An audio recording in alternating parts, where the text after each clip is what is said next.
வெற்றிவேந்தன் செய்திகளை வழங்கிட்டு இருக்கிறது நான் உங்க பிரியதர்ஷினி. வங்கக்கடல்ல உருவான காற்றழுத்த தாழ்வு மண்டலம் புயலா உருமாற போகுது அப்படின்னு இந்திய வானிலை ஆய்வு மையம் போன வாரம் சொல்லிக்கிட்டே இருந்தாங்க. கிட்டத்தட்ட 4-5 நாளைக்கு ரெட் அலர்ட், ஆரஞ்சு அலர்ட் அப்படிங்கிறது தமிழகம் முழுவதும் விடுக்கப்பட்டிருந்தது. இதனால நிறைய பள்ளி கல்லூரிகளுக்கு விடுமுறையும் அளிக்கப்பட்டிருந்தது. சோ மழை வரப்போகுது அப்படின்னாலே சென்னை மக்கள் தான் முதல்ல அலர்ட்டா இருப்பாங்க இல்லையா? சோ அந்த மாதிரி தான் இந்த வருஷமும் வெள்ளம் வரப்போகுது அப்படின்னு சொல்லி எல்லா இடத்துலயுமே பாதுகாப்பு ஏற்பாடுகள் தமிழக அரசால செய்யப்பட்டிருந்தது. போட் வாங்கி விடுறது, நிறைய பாதுகாப்பு சாதனங்கள வாங்கி ரெடியா வச்சுக்கிறது அப்படிங்கிற மாதிரி விஷயங்கள்லாம் தொடர்ச்சியா நடந்துகிட்டு இருந்தது. சென்னை மக்களுமே வெள்ளத்த ரொம்ப ஆர்வமாவே எதிர்பார்த்து காத்துக்கிட்டு இருந்த டைம்ல திடீர்னு ஒரு ட்விஸ்ட் நடந்திருக்கு. என்னன்னா, சென்னைய தவிர மற்ற மாவட்டங்கள் தான் இந்த கனமழைக்கு இரையா இருக்கு அப்படின்னு தான் சொல்லணும். இதுல பெருமளவு பாதிக்கப்பட்ட மாவட்டங்கள் அப்படின்னா, கடலூர், விழுப்புரம், திருவண்ணாமலை, கிருஷ்ணகிரி, தர்மபுரி இந்த மாதிரி மாவட்டங்கள சொல்லலாம்.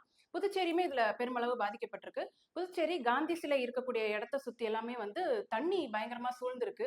அது நம்ம டிவி சேனல் நியூஸ்ல எல்லாம் பார்த்திருப்போம். அதை தொடர்ந்து விழுப்புரம் மாவட்டத்துல கிட்டத்தட்ட 51 சென்டிமீட்டர் மழை பதிவாகியிருக்கு. இதனால ஏகப்பட்ட இடத்துல வெள்ள நீர் சூழ்ந்திருக்கு.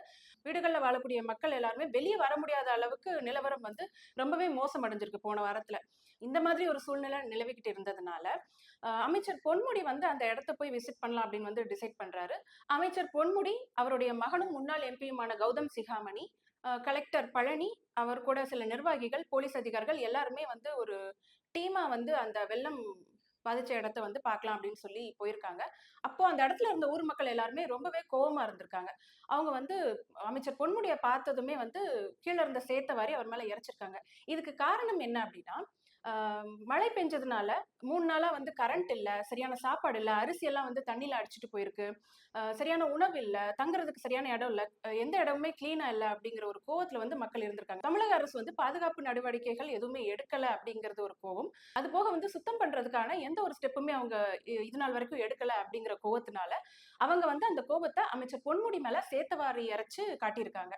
இந்த சம்பவத்தை பத்தி அமைச்சர் பொன்முடி அவர்கள் கிட்ட பிரசன்ட் மீடியா கேள்வி கேட்டிருக்காங்க. இந்த சம்பவத்தை பத்தி நீங்க என்ன நினைக்கிறீங்க, எப்படி ஃபீல் பண்றீங்க அப்படின்னு கேட்டதுக்கு அவர் என்ன பதில் சொல்லியிருக்காருன்னா, இந்த விஷயத்தை நான் பெருசாக்க விரும்பல, இது ஒரு அரசியலாக்க நான் விரும்பல, மக்கள் வெள்ளத்தால பாதிக்கப்பட்டதுனால ஏதோ ஒரு மன உளைச்சல்ல இந்த மாதிரி பண்ணியிருப்பாங்க, அதனால இந்த விஷயத்தை இப்படியே விட்டுருங்க அப்படிங்கிற மாதிரி அவர் சொல்லியிருக்காரு.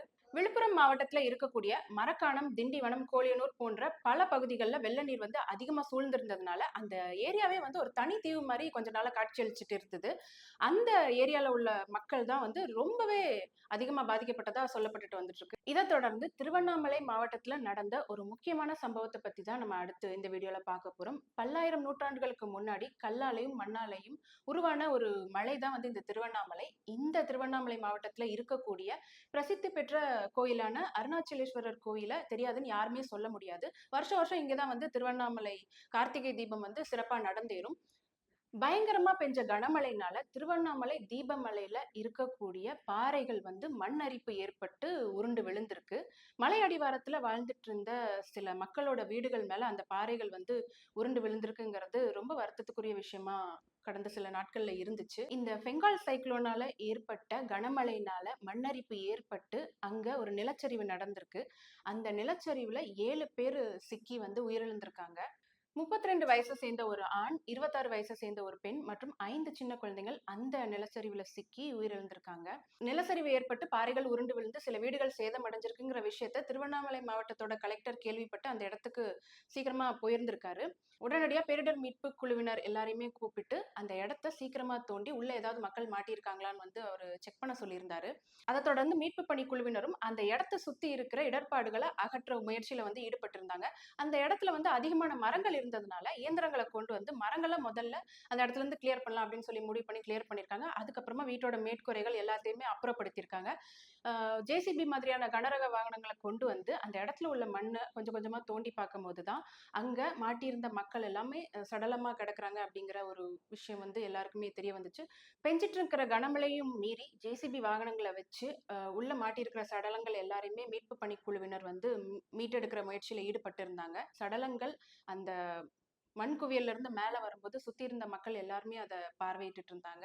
அவங்க எல்லாருக்குமே மனசு ரொம்ப பதறி போச்சுன்னு தான் சொல்லணும். அந்த வீடியோ காட்சி சமூக வலைத்தளங்கள்ல வைரல் ஆகிட்டு இருந்தது. அந்த காட்சியை பார்க்கும்போது நம்மளுக்குமே மனசு பதபதைக்க தான் செய்யுது. இடிபாடுகள்ல சிக்கினவங்கள்ல யாராவது ஒரு சிலராவது உயிரோட மீட்கப்பட்ற மாட்டாங்களா அப்படின்னு சுத்தி இருந்தவங்க எல்லாருமே ரொம்ப நேரமா வேண்டிக்கிட்டு தான் இருந்தாங்க. ஆனா யாரோட வேண்டுதலுமே பலனளிக்கலைன்னு தான் சொல்லணும். மீட்கப்பட்ட சடலங்கள் எல்லாத்தையுமே உடனடியா ஆம்புலன்ஸ் மூலமா ஹாஸ்பிட்டலுக்கு எடுத்துட்டு போனாங்க. இந்த விஷயத்த கேள்விப்பட்ட தமிழக முதல்வரான மு.க. ஸ்டாலின் அவர்கள் வந்து இரங்கல் செய்தி வந்து தெரிவிச்சிருந்தாரு. அது மட்டும் இல்லாம இறந்து போன அந்த 7 பேரோட குடும்பங்களுக்கு தலா ரூ. 5,00,000 நிவாரண நிதி வழங்குறதா ஸ்டாலின் அவர்கள் வந்து அறிவிச்சிருந்தாரு. அத தொடர்ந்து தாவேகா கட்சி தலைவரான விஜயும் இந்த சம்பவம் குறித்து ஆழ்ந்த இரங்கல் வந்து தெரிவிச்சிருந்தாரு. விஜய் அவர்கள் அந்த ட்விட்டர் பதிவுல வேற என்ன சொல்லியிருக்காரு அப்படின்னா, தமிழக அரசு வந்து இந்த மாதிரி ஒரு மழை வர்றதுக்கு முன்னாடியே எல்லா மாவட்டங்களையும் பாதுகாப்பு முன்னெச்சரிக்கை நடவடிக்கைகள் வந்து எடுக்கணும் அப்படின்ற மாதிரி அவர் அதுல குறிப்பிட்டிருந்தாரு.